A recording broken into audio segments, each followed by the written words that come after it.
Assalamualaikum warahmatullahi wabarakatuh.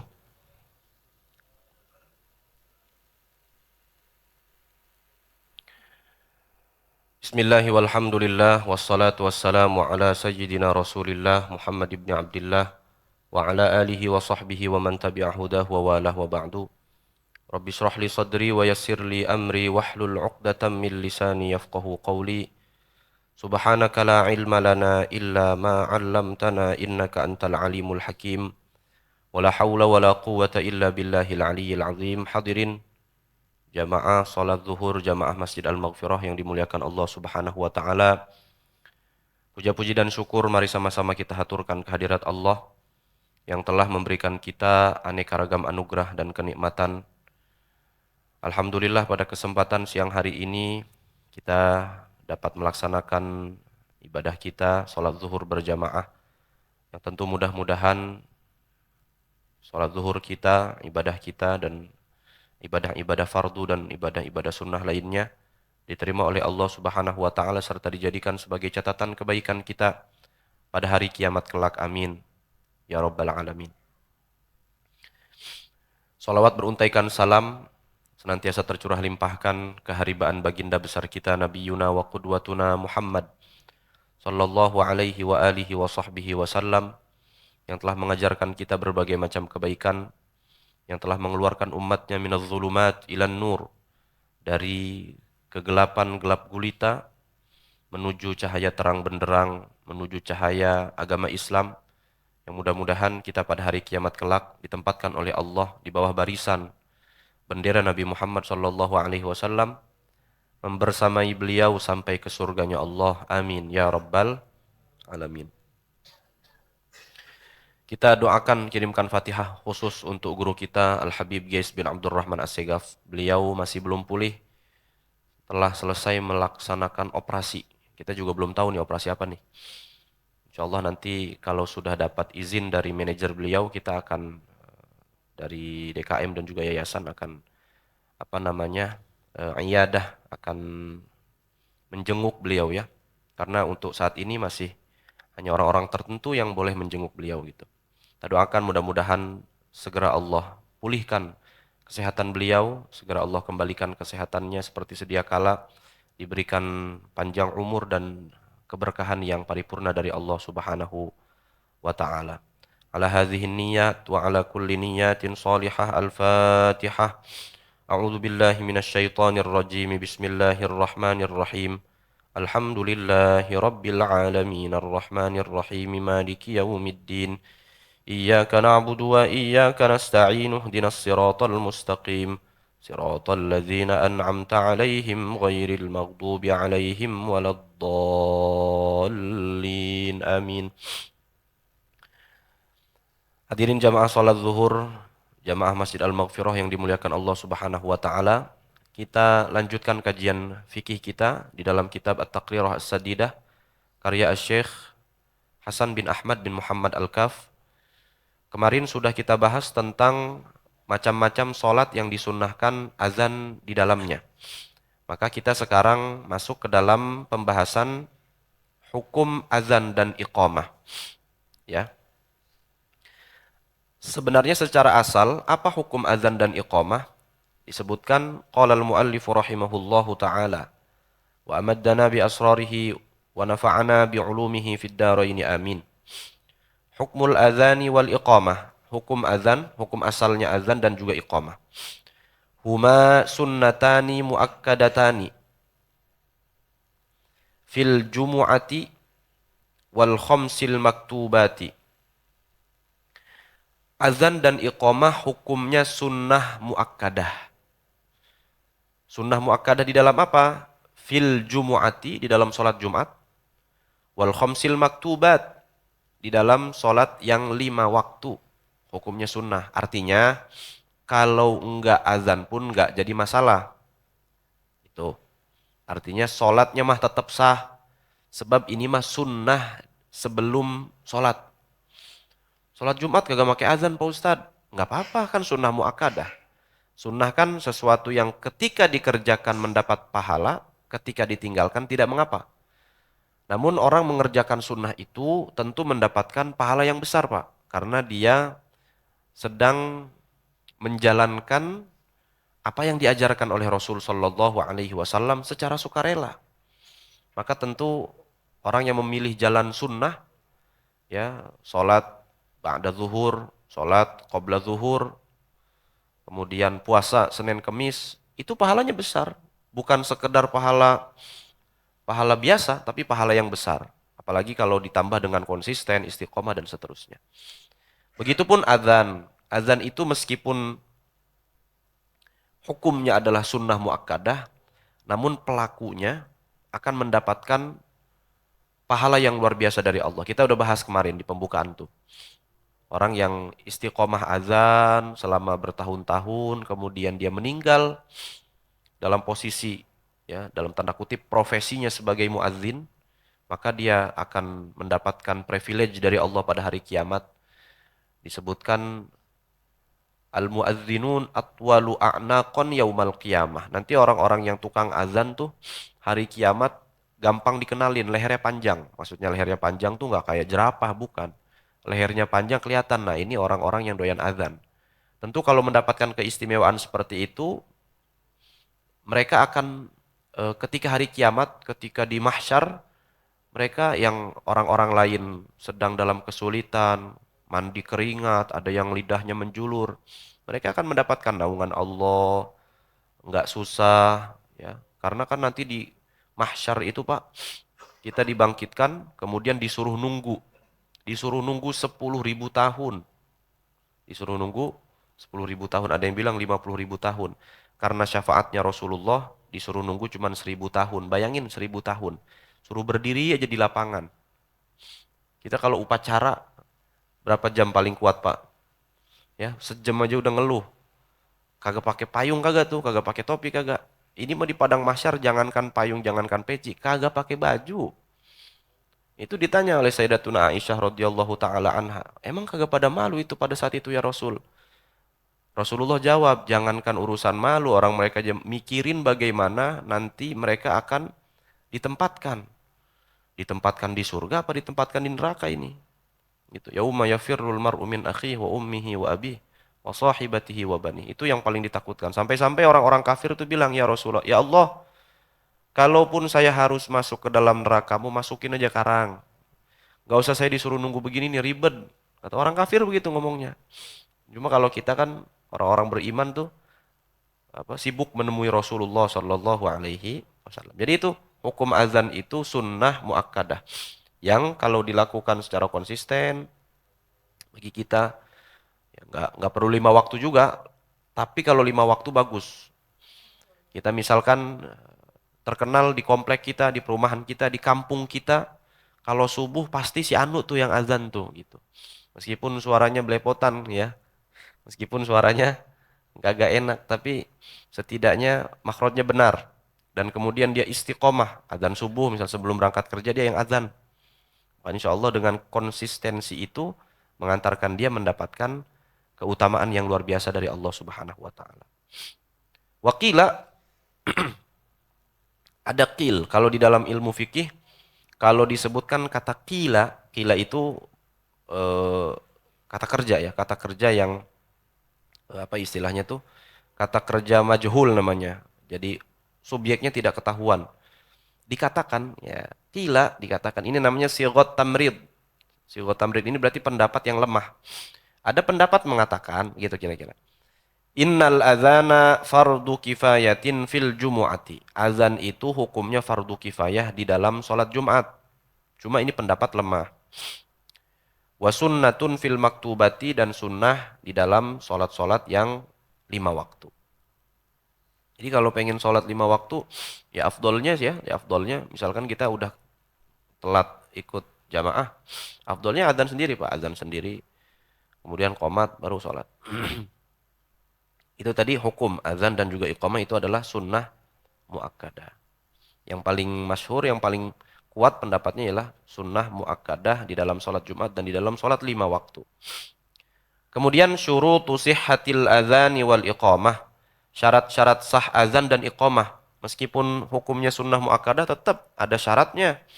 Ya, tetap ada syaratnya. Begitulah keindahan agama kita. Regulasinya jelas, detil. Meskipun sunnah muakkadah tapi ada syurutu sihhatil adzani wal iqamah. Syarat-syarat sah azan dan juga iqamah. Ada berapa? Ada sittatun, ada 6. Yang pertama, al-muwalatu baina kalimatiha urfan. Secara kebiasaan, secara adat, kata-kata di dalam azan, kata-kata di dalam azan, Allah Akbar, asyhadu alla ilaha illallah itu berurutan, maksudnya berurutan, berturut-turut tanpa jeda. Nanti di dalam fikih itu ada istilahnya at-tartib, artinya berurutan. Ada al-muwalah, artinya berturut-turut. Ya, kita di Indonesia bingung nih ngartiinnya. Kalau al-muwalat artinya berurutan, berturut-turut tanpa jeda. Al-muwalat, namanya muwalat, tanpa jeda. Boleh nggak dijeda? Ya boleh, maksudnya dijeda. Boleh tuh secara uruf, dia itu tidak disebut sebagai jeda yang lama. Contoh, Allahu Akbar, dia diem dulu. 30 detik misalkan diemnya. Orang-orang sekitar nanya, sampai nanya begini, itu ngapa ya? Habis Allahu Akbar dia diem dulu. Nah itu berarti tidak mualat. Tidak berturut-turut. Itu berarti terjeda. Kalau Allahu Akbar, diam cuma 5 detik untuk mengatur nafas misalkan. Karena dia habis lari dari rumah menuju masjid, udah waktu azan, belum azan juga dia lari. Ngos-ngosan, azan Allahu Akbar. Diam dulu, ngatur nafas. Cuma 5 detik itu bukan dianggap sebagai memutus jeda, memutus keberturut-turutan itu. Yang pertama itu tadi ya. Jadi tidak boleh dijeda. Kalau dijeda nggak sah tuh Pak, maksudnya nggak sah, ya ulang lagi dari awal gitu. Yang kedua, at-tartib. Tartib, kita tahu Allahu Akbar, Allahu Akbar. Nah, sebenarnya di dalam azan ketika masuk asyhadu alla ilaha illallah dan asyhadu anna muhammadar rasulullah itu disunnahkan apa? Tarji' namanya. Apa? Tarji'. Yang ngomongin agama tinggi-tinggi dulu nih. Tarji' apa tarji'? Tarji' itu sunnah kita sebelum asyhadu an la ilaha illallah. Yang itu yang kita kumandangkan itu si muadzin tuh pelan-pelan. Asyhadu an la ilaha illallah.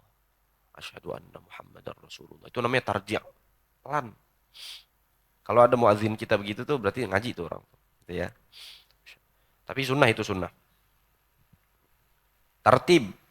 Habis Allahu Akbar, takbir, kemudian syahadat. Syahadat tauhid, kemudian syahadat Rasul. Asyhadu an la ilaha illallah. Asyhadu anna Muhammadar Rasulullah. Kemudian hayya 'alas shalah 2 kali, hayya 'alal falah 2 kali. Allahu Akbar, la ilaha illallah. Itu azan. Tertib, nggak boleh hayya 'alal falah dulu baru hayya 'alas shalah, nggak boleh. Nggak bisa. Artinya apa? Artinya nggak sah, ulangi. Kalau apa istilahnya ya? Kalau dia sengaja. Kalau dia tidak sengaja ya boleh diulang. Tidak sengaja boleh diulang. Kemudian yang ketiga, syaratnya dukhulul waqti, masuk waktu. Harus sudah masuk waktu. Dulu kami ngimam di daerah Bintaro selama 5 tahun. Muadzin kami ini lucu, muadzin kami ini. 2 menit lagi mau, enggak 2 menit lah, semenit lagi mau masuk waktu dia udah azan. Saya tegur kan, jangan begitu mas, bang. Azan mah ketika masuk waktu. Jangan nunggu, jangan semenit belum azan, semenit belum masuk waktu udah azan duluan. Dijawabnya lucu. Lah kan ketika azan waktu udah masuk. Ya enggak begitu. Enggak begitu. Pokoknya udah harus masuk waktu baru azan. Bukan gara-gara azan jadi masuk waktu, bukan. Ya, karena dia syarat sahnya azan tuh dukhulul waktu, sudah masuk waktu. Kalau azan buat sholat ya, bukan kalau azan buat orang kesurupan atau azan lagi angin kencang atau azan lagi kebakaran, nggak perlu nunggu waktu sholat itu mah.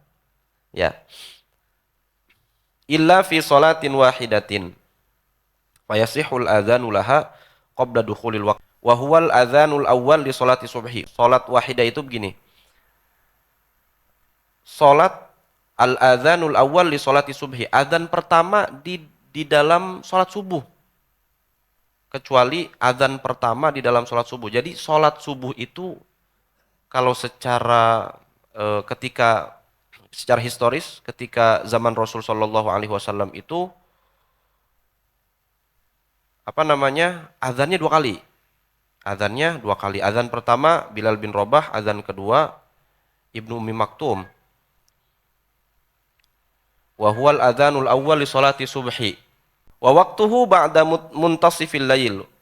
Waktunya adalah setelah muntasifil lail, tengah-tengah malam. Wal afdal ma'a dukhuli waqtis sahari. Yang afdal itu masuk waktu sahur. Muntasif lail itu kalau misalkan jam di Indonesia adalah enaknya di Indonesia begitu karena kita kan di Katulistiwa. Jadi malam sama siangnya ya terang sama gelapnya cenderung sama. Siangnya atau terangnya 12 jam, gelapnya atau malamnya 12 jam.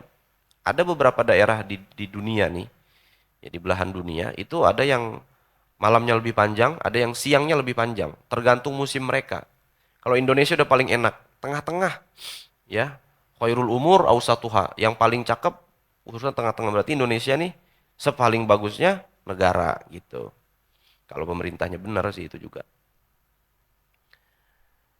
Afdolnya mana? Bukan afdolnya. Bolehnya kapan? Ba'da muntasifil lail. Kalau kita masuk maghribnya jam 6, berarti sudah masuk mulai malam.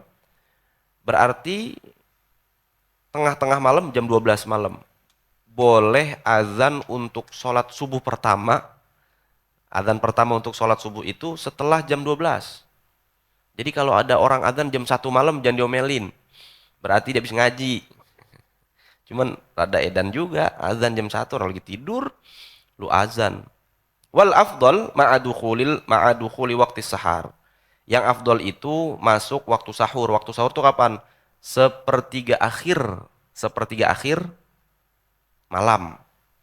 Kalau malam itu jam 12, sepertiganya berapa? 4. Dari 6 ke 4 jam 10. 10 jam 2. Nah, setelah jam 2.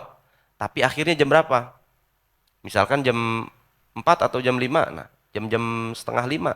Kalau sekarang subuh itu jam berapa? Jam 4 lewat 18 ya? 4.15, 4.18? 4 lewat 10. Jam 4 lewat 10. Jam 4 lewat 10 berarti 20 menit sebelum subuh atau 10 menit sebelum subuh azan dah tuh, azan pertama namanya.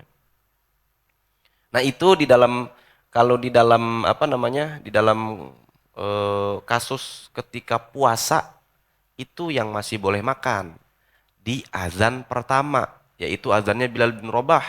Kalau azannya Ibnu Ummi Maktum, azan kedua, azan masuk waktu sholat subuh itu tidak boleh makan lagi udah, ya, di dalam ilmu fikih. Jadi kalau azannya sebelum waktu subuh, azan yang pertama itu boleh, nggak masalah masuk waktu atau enggak. Kalau azan zuhur, asar, maghrib, isya tetap harus ketika masuk waktu. Apa fungsinya azan sebelum masuk waktu subuh, Pak Ustadz? Buat bangunin orang. Sebab kecenderungan manusia itu adalah tidur di waktunya. Dan makanya sholat subuh makan ada ditambahin apa? Ditambahin apa kalau sholat subuh? As-sholatu khairum minan naum. Sholat itu lebih baik daripada tidur. Itu ya. Ya, dan kemudian lafaz azan dan lafaz iqamah jangan ditambah-tambah ya. Jangan ditambah-tambah. Jadi jangan ditambah wawu, jangan ditambah yang lainnya. Karena ada sebagian sekte Islam yang menambah-nambah ya. Seperti contohnya Syiah. Syiah itu azannya ditambah, Pak. Setelah hayya 'alal falah atau sebelum hayya 'alal falah lah ya. Saya kurang hafal, jangan kurang paham. Hayya 'ala khairil amal, ada begitunya tuh. Kemudian ada setelah asyhadu anna Muhammadar Rasulullah, mereka tuh nambah asyhadu anna aliyan waliyallah. Asyhadu anna aliyan waliyullah. Tuh, mereka ditambah begitu. Nggak boleh ditambah sebab adzan itu tauqif. Tauqif itu ya memang dari Rasulnya begitu. Nggak boleh diotak-atik. Qomat juga begitu, qomat. Allahu Akbar, asyhadu an la ilaha illallah, asyhadu anna Muhammadar Rasulullah, hayya 'alas shalah, hayya 'alas salati ya, hayya 'alal falah, qad qamatis sholatu gitu, qad qamatis sholatu. Asalnya qad qamat as-sholatu karena tak apa namanya iltiqa'us sakinain bertemu dua sukun maka yang awal dikasrohkan. Qad qamatis sholatu, sholatu jadi fa'il. Jadi makanya tu dibacanya marfu. Qad qamatis sholatu, qad qamatis sholat. Ada sebab ada yang qad qamatus sholati. Salah tuh. Jadi yang benar qad qamatis sholatu, qad qamatis sholatu. Jawabannya apa? Qad qamatis sholatu, sodakta. Sodakta. Eh, itu mah salatu khairun minan naum. Kalau qad qamatis shalah aqamahallah wa adama. Jadi qomat juga kudu di apa? Kudu dibalas, Pak. Allahu akbar, Allahu akbar, Allahu akbar. Asyhadu an la ilaha illallah, asyhadu anna Muhammadar Rasulullah, hayya 'alas shalah la haula wala quwwata. Hayya 'alal falah la haula wala quwwata illa billah. Qad qamatis shalah apa? Aqamahallah atau kalau panjangnya aqamahallah wa adamaha ma damatis samawati wal ardh. Wa ammal adzanul awwal li salatil jum'ah fa fihi khilaf. Adapun azan pertama di dalam salat Jumat itu ada khilaf. Maksudnya ada kayak masjid kita salat azan cuma sekali. Ada di masjid-masjid kampung azan dua kali. Mana yang benar? Fihi khilaf. Itu adalah perbedaan pendapat. Ya, perbedaan pendapat ya jangan saling mencela. Santai aja. Ya. Jalan menuju surga lebar, jangan desak-desakan. Kayak orang tahlilan. Ya, tumpang tindih kaki. Wal mu'tamadu ayyakuna ba'da dukhulil waqti ay ba'da zawal. So azan kalau dua kali sholat Jumat, maka azan pertamanya setelah masuk waktu. Nah, setelah itu sholatnya adalah sholat qobliyah Jumat namanya. Ay ba'da zawal setelah masuk waktu ya. Keempat, kaunuha min wahid. Kaunuhuma min wahid. Azan dan iqamahnya itu oleh satu orang. Sebenarnya boleh tanpa satu orang juga boleh. Tapi ini di kitab ini kaunuha min wahid. Harus satu orang ya, satu orang. Yang kelima ayyakuna bil arabiyyati, harus pakai bahasa Arab, jangan diterjemahin. Makanya waktu dulu eranya Mustafa Kemal Atatürk tuh di Turki, azan diubah menggunakan bahasa Turki ya. Alhamdulillah min dzalik. Yang enam al-jahru bihima idza kana li jama'atin. Harus jahar, harus dilantangkan suaranya, jangan disirkan. Kalau adzannya untuk sholat 5 waktu yang berjamaah. Wallahu a'lam bishawab. Mudah-mudahan apa yang kita pelajari dan apa yang kita kaji mendapatkan keberkahan dan kemanfaatan dari Allah Subhanahu wa ta'ala. Kami ucapkan terima kasih hadani Allah wa iyyakum ajma'in. Wassalamualaikum warahmatullahi wabarakatuh.